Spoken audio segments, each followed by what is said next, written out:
Hayden Panettiere was found unresponsive inside a Greenville, South Carolina apartment complex on August 16th, and within 24 hours, investigators started releasing pieces of what led to that moment. A coroner's statement, a 911 call, and a report about medication found inside the unit have all surfaced, and together they're starting to sketch out what happened in her final hours. So let's walk through the new details about Hayden Panettiere's death, one piece at a time. Just before 2 in the afternoon on August 16th, someone inside Judson Mill Lofts in Greenville picked up a phone and dialed 911. Officers and emergency medical personnel responded to the apartment complex at 701 Easley Bridge Road at approximately 1:51 p.m. After an acquaintance of Panettiere called 911, Greenville Police Sergeant Jonathan Bragg told USA Today in a statement. That's the first hard fact in this story. Not a family member, not a partner by name, but an acquaintance, making the call that would end up on every entertainment desk in the country within the hour. What happened next moved fast. Upon arrival, medical assistance was administered. However, the individual later identified as Hayden Panettiere was pronounced deceased at the scene, Bragg said. No transport, no hospital run. She was pronounced right there inside the building, with paramedics working on her until they couldn't anymore. Now here's where the story starts pulling in more than one source, because the emergency radio traffic didn't stay quiet for long. According to 911 dispatch audio obtained by TMZ, emergency responders referenced a possible overdose and cardiac arrest while responding to the call about Panettiere. Two words sitting right next to each other on a dispatch tape, overdose and cardiac arrest, and both would go on to shape almost every headline that followed. The Greenville County Coroner's Office didn't wait long to confirm part of that. Ellis later confirmed in a statement that first responders and emergency medical services found Panettiere in cardiac arrest, and the effort to bring her back wasn't small. EMS personnel initiated advanced cardiac life support measures, the coroner added, but recovery efforts were unsuccessful. Forbes reported the same clinical detail with one more piece attached: the actual time. Emergency medical services administered advanced cardiac life support measures, but resuscitation efforts were not successful, and Panettiere was pronounced dead shortly after 2:30 p.m. on Sunday, according to the coroner's statement. By the next morning, police were already trying to get ahead of the speculation that comes with any sudden celebrity death. The preliminary investigation has not indicated any signs of foul play or suspicious circumstances, Bragg said. The coroner backed that up with something more specific about her body. According to an August 17 statement from Greenville County Coroner Mike Ellis, Panettiere did not have any signs of trauma that would have contributed to the death. But no trauma isn't the same as cause known. A cause and manner of death have not been announced yet. An autopsy was completed on August 17 per Ellis, but cause of death details remain pending further investigation and the completion of additional studies. That gap, cardiac arrest, confirmed overdose mentioned on tape, autopsy done but nothing conclusive, is exactly where TMZ's next report landed. And it's the detail that turned this from a tragic story into an active investigation people couldn't stop talking about. Inside the apartment where she died, something specific was recovered. Hayden Panettiere, or someone close to her, was treated with meds typically used for overdose victims, TMZ has learned. The outlet's sourcing got even more precise about where exactly it turned up. TMZ confirmed through sources in Greenville, SC, that Narcan was found in the apartment where she died, and the device used to dispense it was found on a mattress. Narcan reverses opioid overdoses.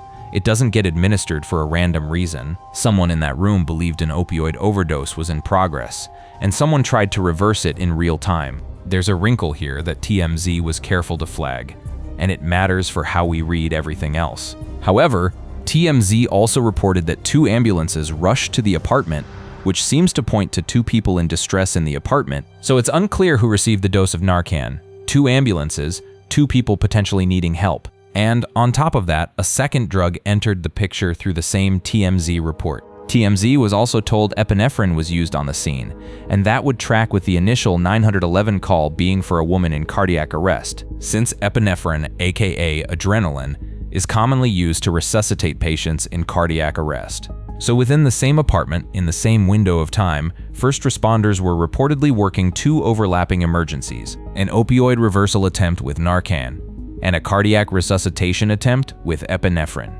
And despite both ambulances arriving, neither one ended up transporting anybody. As TMZ reported, Hayden was pronounced dead on the scene Sunday at 2:32 p.m., and no one was transported in either of the ambulances.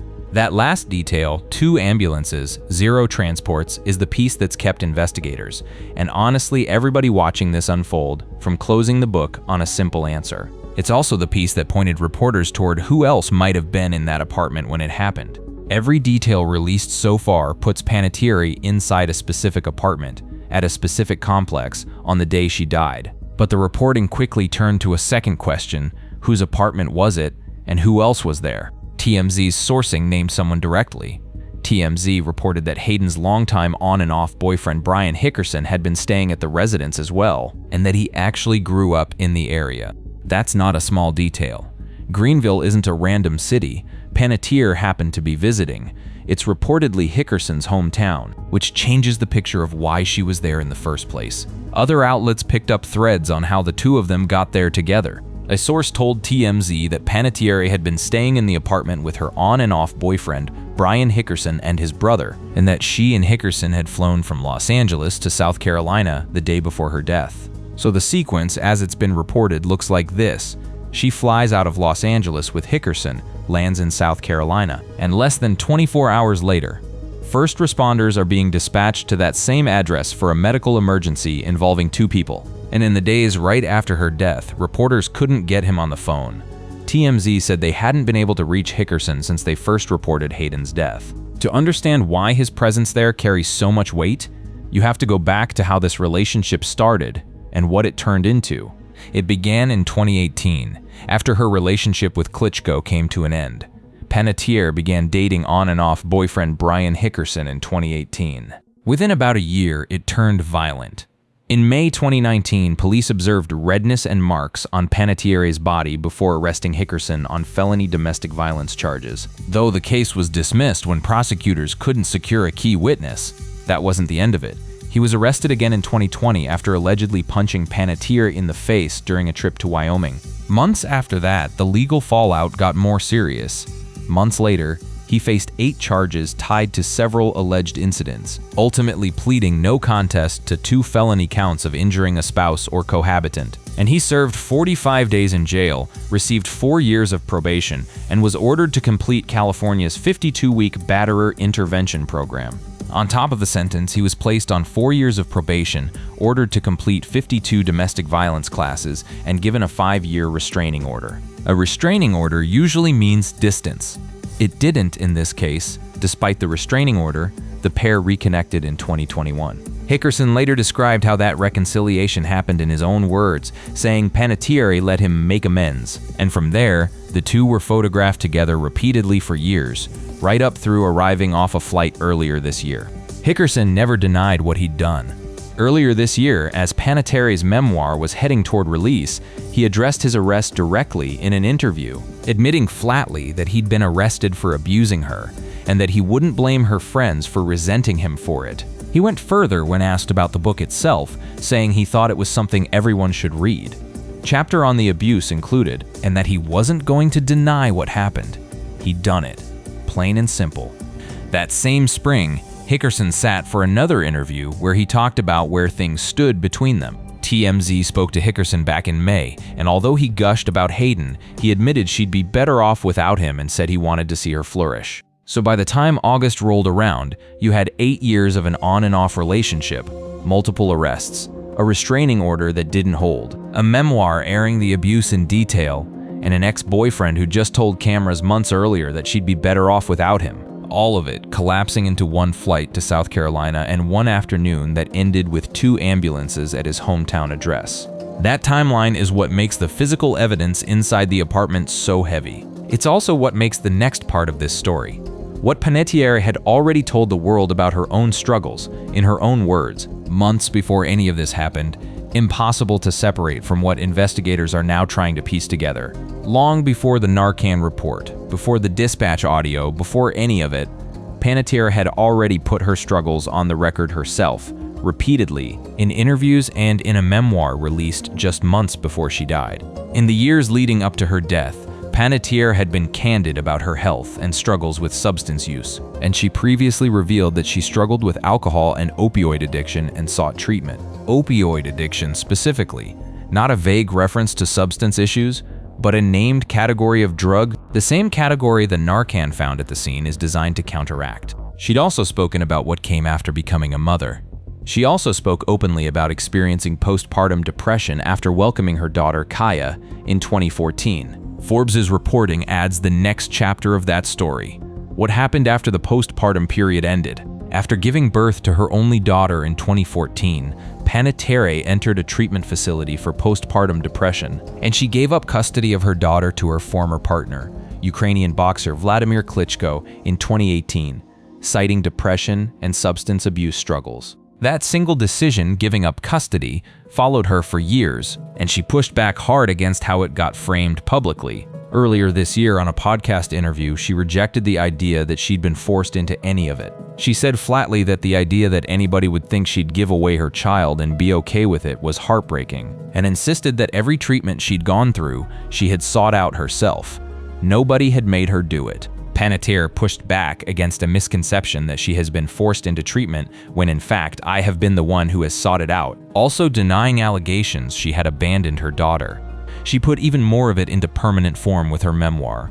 Panettiere detailed some of those experiences in her memoir, This Is Me, released earlier this year. And the book didn't stop at her own addiction. It went into the relationship that ran alongside it. According to Variety, Hayden's memoir detailed her abusive relationship with her ex-boyfriend Brian Hickerson, who was served with a 5-year restraining order in 2021. One detail from that writing process stands out in particular.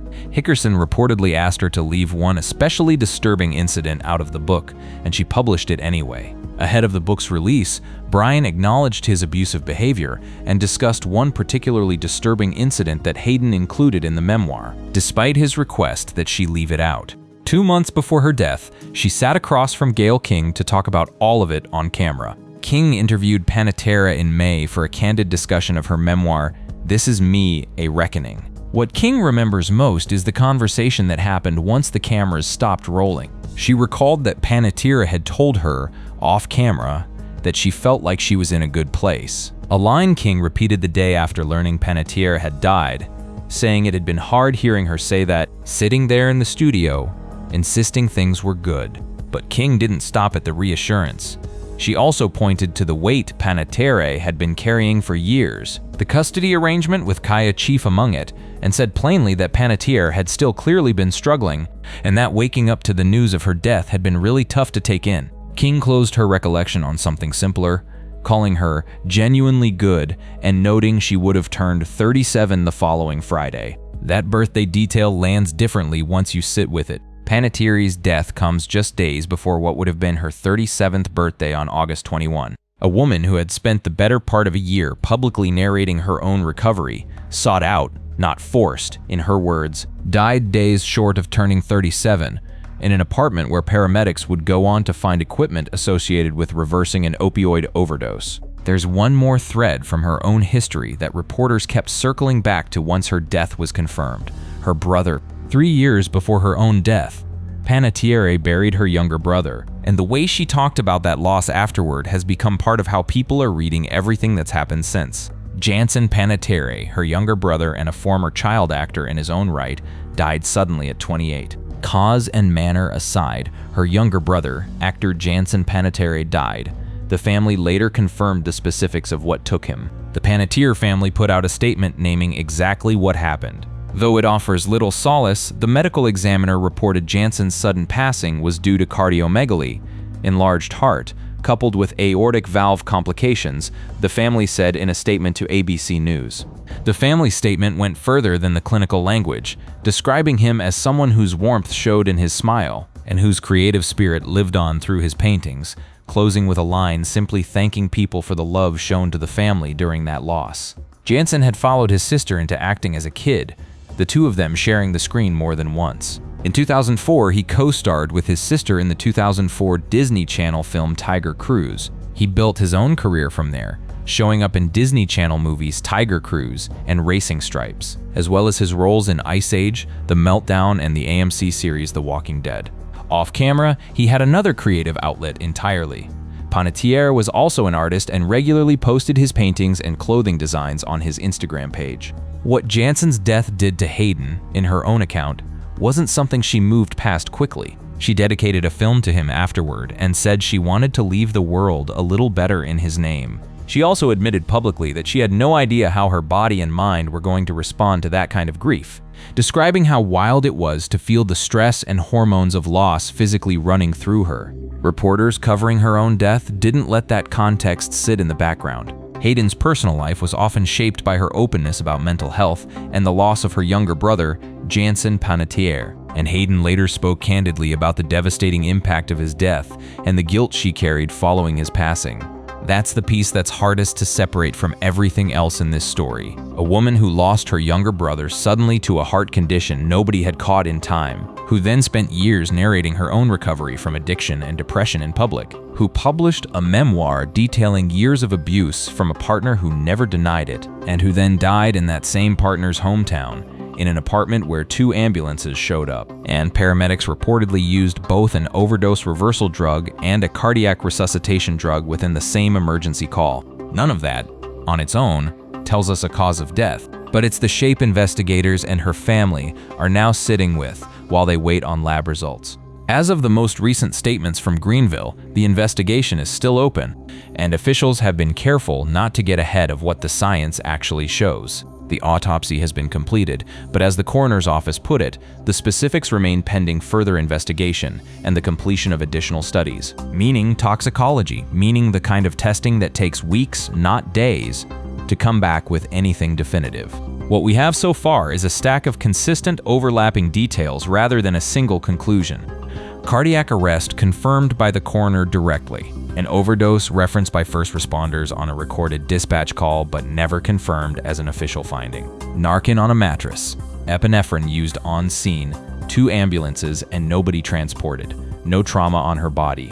And an ex-boyfriend with a documented history of violence toward her, present in the apartment, in the town where he grew up less than a day after they'd flown in together. Her family, meanwhile, has tried to keep the focus where they've said it belongs. Her father's statement leaned entirely on who she was to the people who loved her, calling her a light and a force of nature who brought joy to everyone who knew her and everyone who watched her work. That's the version of her that filled social media within hours of the news breaking. Viola Davis, who'd worked alongside her, wrote publicly that she'd been amazingly gifted, describing her as an old, wise soul with a deep heart. Her Scream co-stars added their own goodbyes, one calling her a brave and brilliant soul, another simply wishing her rest. Names like Rosie O'Donnell, Selma Blair, Kim Cattrall, and Bethany Joy Lenz all posted their own tributes in the hours that followed.